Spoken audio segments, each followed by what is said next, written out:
Na cestách máme september, školský rok je v plnom prúde, takisto sú plné aj naše cesty, ale dnes, priatelia, nebudeme riešiť žiaden dopravný problém, ale o doprave sa budeme rozprávať. A s kým? To sa dozviete už o pár sekúnd.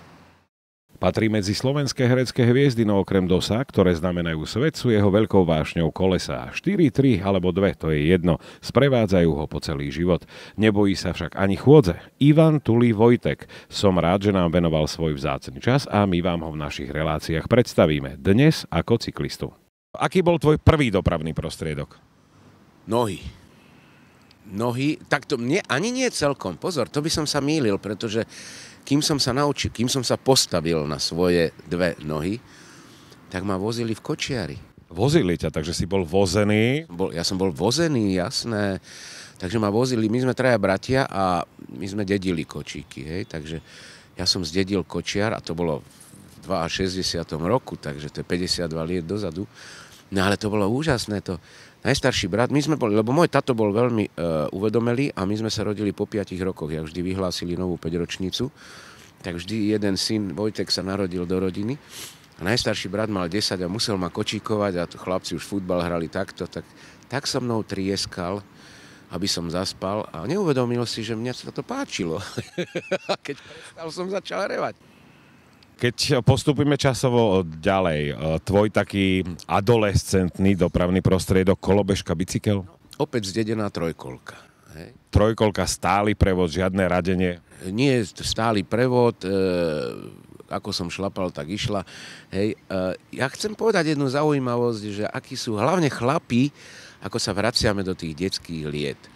Začíname trojkolkou, potom príde bicykel, potom príde motorka, u niektorých, ale viem, že tí chlapci, mládenci, no my keď sme videli pioniera, teda 20 a 21 javu, hej, to kto na tom sedel, každá sa chcela božkávať s ním hneď, lebo to bol frajer veľký, hej.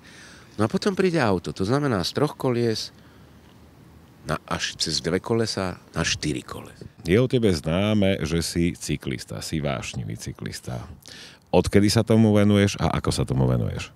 No, pravím, že ja si myslím, že nie je decka, ktoré by neprešlo bicyklom. Inak je to úžasný vynález. Ja hovorím, že odkedy Číňania vymysleli koleso, nič lepšie človek nevymyslel. A bicykel je fantastický dopravný prostriedok. Slovo dalo slovo a ja som, prosím pekne, z Malinova začal chodiť na Novú scénu. V koľkatých rokoch? No to je koľko? 11-12 rokov dozadu.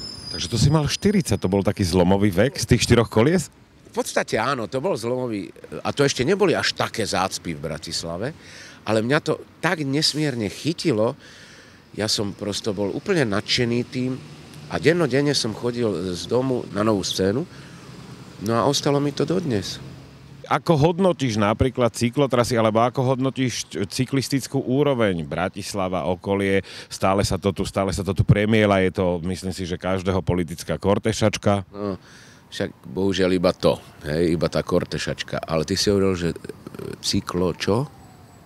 cyklotrasy? No to, po čom aj ja túžim, keď som sa bol včera napríklad povoziť, tak som sa vozil okolo bratislavského letiska na takej betónke, kde bolo napísané, že Bratislava, most pri Bratislave, Senec, cyklotrasa.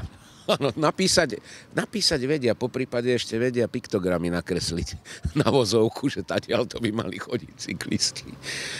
Nie, ja neviem, však sa môže cestovať po zahraničí, ja neviem, či nechodia títo naši všemocní, ako sa zovú, či nechodia do zahraničia, či nech idú do Kodane, nech idú aj do Viedne, do Rím, a ja neviem, nech pochodia trošku do Paríž, nech pochodia, hlavne Holandsko, nech si idú pozrieť, tam každý chodí na bicykli, hej. Keď sa tam bol, ja hovorím, tu chcem ja žiť, jak je dobre. Sú aj autá síce, ale cyklista je rovnocenný, ak nie, trošku ešte viac ako motorista v aute, hej. Určite tam má obrovský rešpekt. A keď som bol vo Viedni na bicykli, no tu sa človek musí stále obzerať a ja mám preto aj spätné zrkadlo. Inak odporúčam každému cyklistovi teraz ich dostať, nie sú drahé, stoja okolo 8-10 eur a je to fantastická pomôcka, to spätné zrkadlo, nemusíte sa obzerať, vidíte všetko, čo sa za vami deje, vidíte, čo sa blíži, už viete odhadnúť v zrkadle, že to je idiot a tak ďalej, to je naozaj O tých vodičoch by som mohol teda porozprávať. Dodaj. No, sú aj takí, ktorí v podstate pribrzdia a aj by mal možno miesto obehnúť, ale radšej pribrzdí, počká, kým protijdúci ale sú takí, ktorí prosto ešte aj... No, jeden si na mne vylomil spätné zrkadlo práve na mojom ramene. Na tebe ako na cyklistovi a rameno to zvládlo? No našťastie, hej, len on potom zastavil a začal mi nadávať, že som mu zlomil zrkadlo. A ja som mu povedal, počúvajte, môj zlatý, a čo keby som ja teda vletel do škarpy, do stromu a čo? To neviete obísť alebo čo? A som si dal dolu okuliare. Joj, to ste vy, pán Vojtek. Hovorím, a keby som to nebol ja, tak čo? Keby to bol hockto. Jak to jazdíte? To sa naozaj tak nemôžete počkať 5 sekúnd, pribrzdím. Ja odvtedy jazdím, je to síce taká hravá bank, priznám sa, ale ja jazdím minimálne meter od krajnice. Píšu vo vyhláške, že som takisto účastník cestnej premávky. Nemôžem požívať alkoholické nápoje. Všetky tieto povinnosti sa na mňa... Tak som si zobrala isté práva na seba, že ten môj pravý jazdný pruh je môj. A ja chodím meter od krajnice. No a ja preto vravím, že vabank, že buď ma zrazí, jedna možnosť, alebo zabrzdí. Zatiaľ musím zaklopať, každý teda pribrzdil. Toto bol pohľad cyklistu.